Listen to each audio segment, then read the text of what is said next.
성경 말씀은 사도행전 6장입니다. 신약성경 196페이지. 신약성경 196페이지. 사도행전 6장 8절로 15절까지. 8절로 15절까지 교독합니다.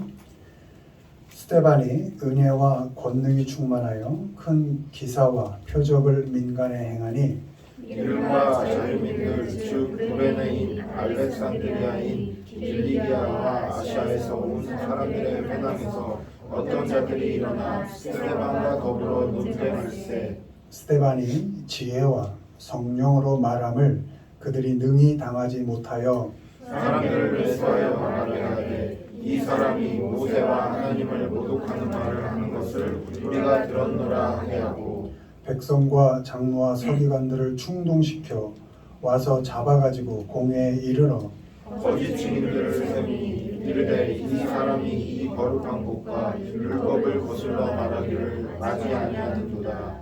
그의 말에 이 나사렛 예수가 이곳을 헐고 또 모세가 우리에게 전하여 준 규례를 고치겠다 함을 우리가 들었노라 하거늘 공회 중에 앉은 사람들이 다 스데반을 주목하여 보니 그 얼굴이 천사의 얼굴과 같더라. 아멘.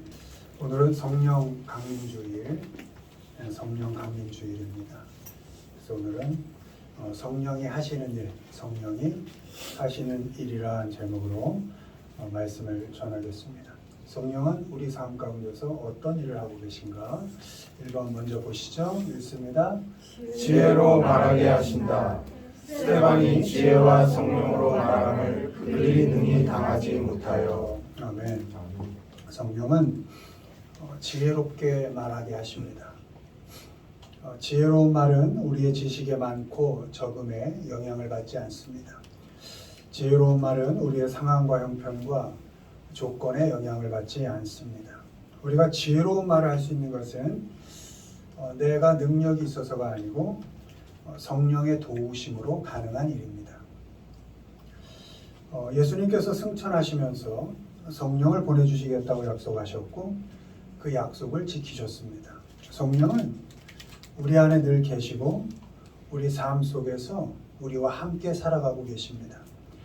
우리가 느끼든지 느끼지 못하든지 성령 하나님은 인격체로서 우리와 관계를 맺고 우리와 함께 살아가고 계십니다. 아멘. 성령은 우리를 도와주시는 분입니다. 때문에 우린 성령의 도우심으로 지혜로운 말을 충분히 잘 할 수 있습니다. 우리 모두가 성령의 도우심으로 지혜로운 말을 하면서 살아가기를 주님의 이름으로 축원을 드립니다. 아멘. 성령이 주시는 지혜로운 말은 사람을 살리는 말입니다. 스데반은 유대인들을 잘못된 길에서 돌이키게 하기 위해서 오늘 본문 읽은 것처럼 말을 하고 있습니다. 그들을 죄에서 돌이켜서 살리기 위해서 지금 말하고 있습니다.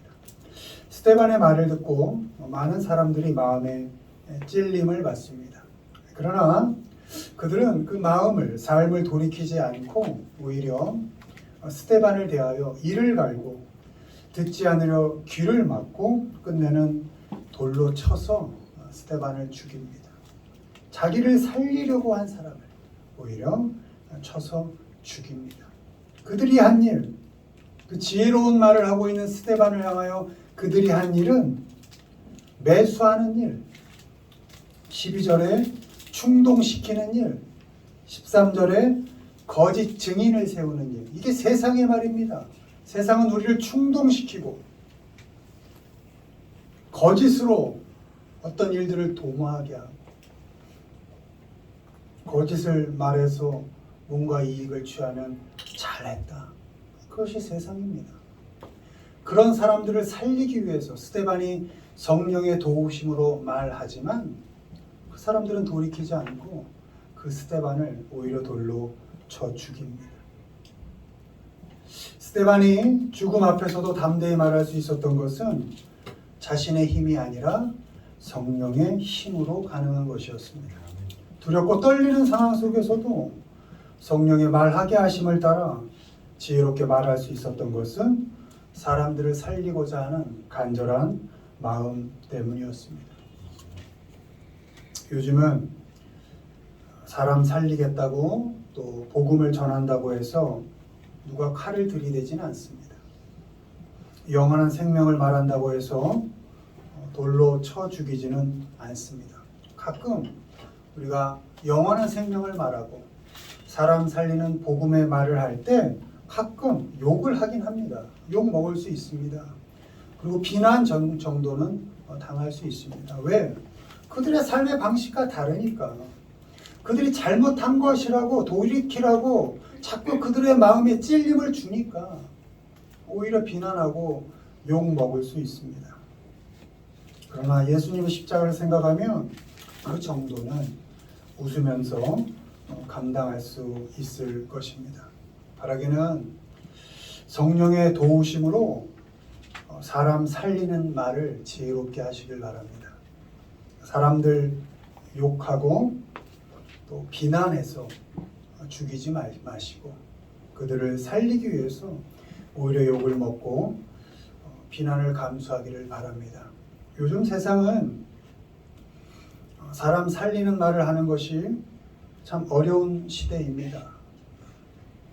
너를 죽여야 내가 살고, 어쩌면 오늘의 본문처럼 사람들을 충동시키고 조장하고 거짓을 말해서 어떻게든지 너란 사람을 죽여야 내가 살 수 있는 그런 세상을 살고 있는지 모릅니다.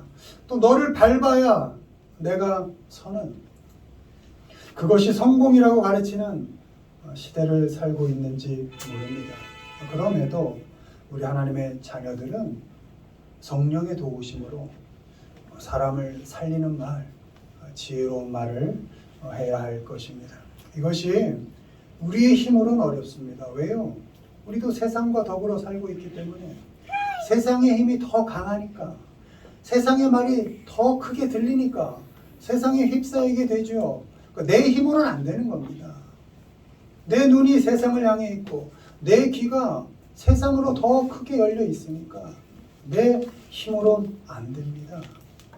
그래서 내 속에서 말씀하시는 성령님에게 귀를 기울여야 합니다. 우리가 성령님을 가장 밀접하게 느끼는 방법이 뭐가 있습니까?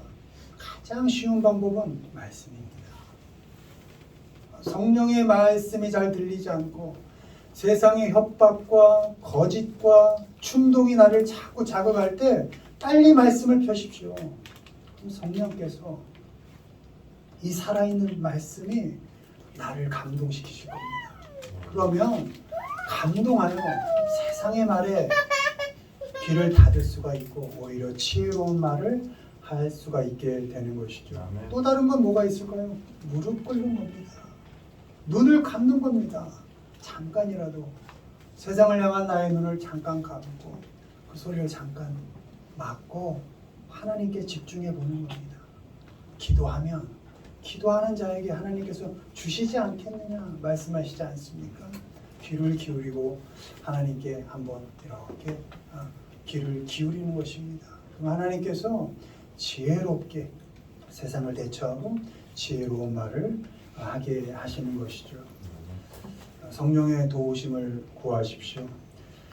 지혜롭게 말하도록 도움을 주시는 성령을 힘입어서 입만 열면 불평하지 마시고, 입만 열면 불만 말하지 마시고, 입만 열면 힘들지만 짜증내지 마시고, 입만 열면 어쨌든 사람을 살리고 사람을 즐겁게 하고 사람을 살만하게 해주시는 우리 모두가 되기를 주님의 이름으로 축원을 드립니다. 두 번째 성령 읽습니다. 믿음으로 더하게 하신다. 바나바는 착한 사람이요 성령과 믿음이 충만한 사람이라. 이에 큰 무리가 주께 더하여 지더라. 아멘. 우리가 갖고 있는 믿음은 주님께서 은혜로 우리에게 주신 것입니다. 내가 믿겠다고 해서 믿을 수 있는 것이 아니라 하나님께서 은혜를 주셔서 믿어지게 하는 것입니다. 믿음이라는 것이 우리가 시작한 것이 아니고 하나님의 은혜로 시작된 것입니다. 마찬가지로 믿음이 충만해지는 것도 우리의 능력이 아니라 성령의 도우심으로 가능한 것입니다. 여러분, 믿음은 마일리지 싸가는 훈련이 아닙니다. 마일리지를 잘 택해서 우리가 구원받는 것이 아니라 하나님의 작정하심으로 그저 은혜로 우리에게 주어진 것이고, 그 믿음이 충만해져 가는 과정도 역시 성령의 도우심으로만 가능한 것입니다. 성령이 충만한 사람이 믿음도 충만할 수 있습니다. 우리 모두가 성령과 믿음이 충만한 삶을 살아가시길 바랍니다. 성령은 믿음을 충만하게 해서 사람을 더하게 하십니다. 안디옥 교회로 파송된 바나바는 성령과 믿음이 충만한 사람이었다, 이렇게 기록되어 있습니다. 그 바나바는 사람들을 권면하고 격려했습니다. 바나바가 안디옥 교회로 파송되어서 한 일은 딱 하나입니다. 원문에 encourage라고 되어 있는데 권면하고 격려하고 용기를 줬다. 안디옥 교회는 유대인뿐만 아니라 이방인들도 함께하는 교회였습니다. 사방에서 모인 그런 교회였습니다. 여러 다른 나라에서 살던 사람들이 모였기 때문에 언어가 달랐고 문화가 달랐고 삶의 양식이 다 달랐습니다. 그러나 그 모든 사람들을 대하여 이 바나바는 차별하지 않았습니다. 하나의 목표만 세웠습니다. 권면하고 격려하고 용기를 주는 일이었습니다. 왜요? 그 시대가 어떤 시대였습니까? 핍박과 박해, 순교의 시대였거든요. 다 다른 사람들이지만 누구 하나 힘들지 않은 사람이 없었던 것입니다. 믿음을 지키며 사는 게 너무 힘든 시대였기 때문에 너무나 삶의 방식이 다르고 나하고 생각이 달랐지만 너 역시 그 믿음을 지켜내고 사는 게 너무 힘들구나, 그걸 알았기 때문에 바나바는 언제나 격려했고 권면했고 용기를 주는 일에 최선을 다했습니다. 주님 한 분으로 그들을 묶었습니다. 모든 사람들을 주님과 함께 하도록 격려했습니다. 주님이 함께 하신다고 용기를 주었습니다. 그런 바나바를 착하다, 이렇게 성경은 기록하고 있습니다. 그 일의 결국이 어땠다? 더 많은 사람들이 주님께로 더해졌다, 이렇게 기록되어 있습니다. 성령은 우리의 믿음을 충만하게 하십니다. 믿음이 충만한 우리는 이제 나와도 너무도 다른 그 사람들을 격려하면서 권면하면서 삶을 살 수 있어야 합니다. 나와는 너무 다르다는 이유로 판단해서 정죄하지 않아야 합니다. 나의 기준을 잣대로 해서 사람을 자꾸 이렇게 나누지 않아야 합니다. 주님의 은혜로, 하나님의 사랑으로 사람들을 격려하고 늘 용기를 줄 수 있어야 합니다. 그렇게 성령이 주시는 믿음으로 충만해서 격려의 말을 하고 용기를 주는 말을 할 때 많은 사람들이 주님께로 더하여지는 그런 역사가 일어나게 됩니다. 우리 인생이 혹시 주님으로부터 사람을 빠져나가게 하고 믿음으로부터 사람을 떠나가게 하는 인생이었다면 이제부터라도 성령이 주시는 그 믿음으로 충만해서 사람들이 주님께로 더해지게 하고 사람들이 주님께로 모여지게 하는 그런 인생들을 살아가시기를 바랍니다. 성령이 주시는 믿음, 그 믿음으로 충만해서 사람들을 주님께로 더해 가시는 그런 삶을 살아가시기를 주님의 이름으로 축원을 드립니다. 마지막 보시죠. 성령은 읽습니다. 기쁨으로 감당하게 하신다. 제자들은 기쁨과 성령이 충만하니라. 아멘. 바울과 바나바가 선교지로 파송을 받아 비시디 안디옥에서 복음을 전합니다. 그런데 그 지역에서 힘 좀 쓴다는 귀부인들 그리고 유력자들에게 박해를 당합니다. 그리고 그 도시에서 쫓겨납니다. 기뻐할 형편이 아니었습니다. 마음적으로는 좀 분하고 억울할 수 있었습니다. 또 육체적으로도 고통받고 아플 수 있었습니다. 그러나 바울과 바나바를 포함하여 제자들은 그 어려운 상황 속에서도 기록되어지기를 기쁨으로 충만했다. 기쁨과 성령이 충만했다. 이렇게 기록되어 있습니다. 성령은 어떤 상황과 형편 조건 속에서도 기쁨을 충만하게 하십니다. 기뻐할 조건이 되어서가 아니라 어떤 조건 속에서도 기뻐하게 하십니다. 여러분의 삶에 혹시 기쁨이 없다면 점검할 것이 내 안에서 성령이 지금 날 감동하고 계신가? 성령과 내가 인격적인 교제를 갖고 있는가? 점검하셔야 됩니다. 매일 삶이 불만입니까? 불평입니까? 오늘 하루 사는 것도 기쁜 겁니다. 나와 함께 살아주는 그 사람이 기쁨입니다. 그 사람 자체가 기쁨인 것입니다. 여러분 태풍 보셨죠? 차가 날아가는 거. 인생이 하루아침에 어떻게 변할지 모릅니다. 지금도 전쟁통에 수만 명이 죽어가고 있지 않습니까? 여러분 아무것도 아닌 오늘 하루, 이 평범한 하루, 이게 기쁨인 것입니다. 못난 자녀, 못난 부모, 부족한 자녀, 부모, 그 아내와 남편이 기쁨일 수 있는 것입니다. 기쁨이 지금 없습니까? 빨리 점검하십시오. 말씀을 통해 점검하시고 기도를 통해 점검하십시오. 내 안에 성령이 지금 감동하고 계신가? 내 안에서 나를 지금 두드리고 계시는 그 성령님과 내가 지금 교제하고 있는가를 잘 점검하셔야 합니다. 기쁘게 될 조건 바꾸는 싸움 하지 마세요. 어떤 조건이 여러분에게 주어져도 여러분은 결국 불만하게 될 겁니다. 불평하게 될 겁니다. 조건 더 나아져도 여러분 만족할 수 없습니다. 왜? 만족은 하나님만이 주실 수 있는 것이니까.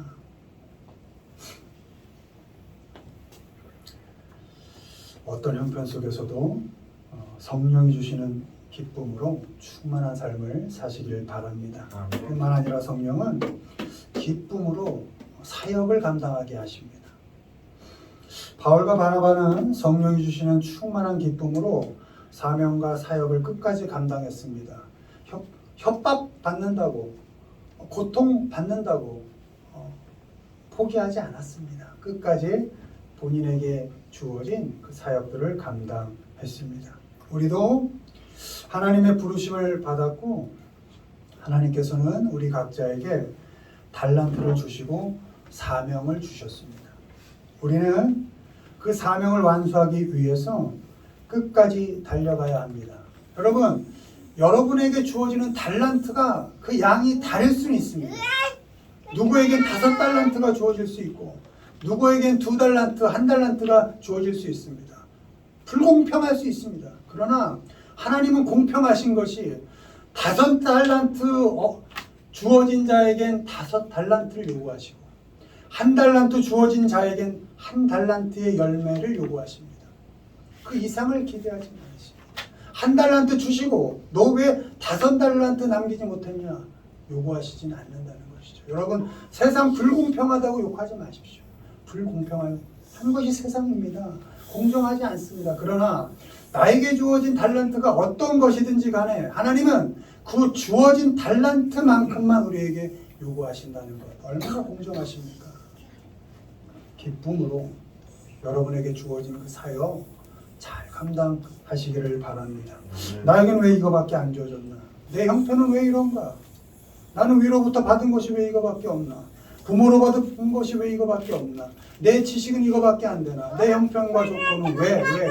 질문하지 마시고 주어진 조건 속에서 하나님께 귀를 기울이시면서 그것을 열매 맺기 위하여 단 1달란트라도 땅에 묻어두지 마시고 성령을 의지해서 기쁨으로 여러분에게 주어진 사명, 그 삶 담담히 잘 겪어 가시기를 바랍니다. 가다가 넘어질 수 있습니다. 뜻대로 다 안 됩니다. 그리고 사람들이 힘들게 할 수 있습니다. 상황이 형편이 마음대로 안 될 수 있습니다. 그러나 넘어져도 기쁘게 일어나는 것입니다. 사람들이 힘들게 해도 기쁘게 견뎌내는 것입니다. 상황이 어려워져도 기쁘게 겪어내야 합니다. 그렇게 우리에게 주어진 사명, 삶, 기쁨으로 잘 감당해 가시길 바랍니다. 아멘. 이것이 우리의 힘으로 안 됩니다. 여러분이 아무리 다짐을 해도 여러분이 노력을 해도 안 됩니다. 당연히 안 됩니다. 누구에도 성령 하나님의 도우심을 받아야 합니다. 성령님은 능력이 있으신 분이니까 그 성령님의 도움으로 이 모든 것이 가능합니다. 데살로니가전서 1장 6절 또 너희는 많은 환난 가운데서 성령의 기쁨으로 말씀을 받아 우리와 주를 본받은 자가 되었으니 아멘. 기쁨을 충만하게 하시는 성령의 도우심으로 주님을 본받아 가면서 우리에게 맡겨진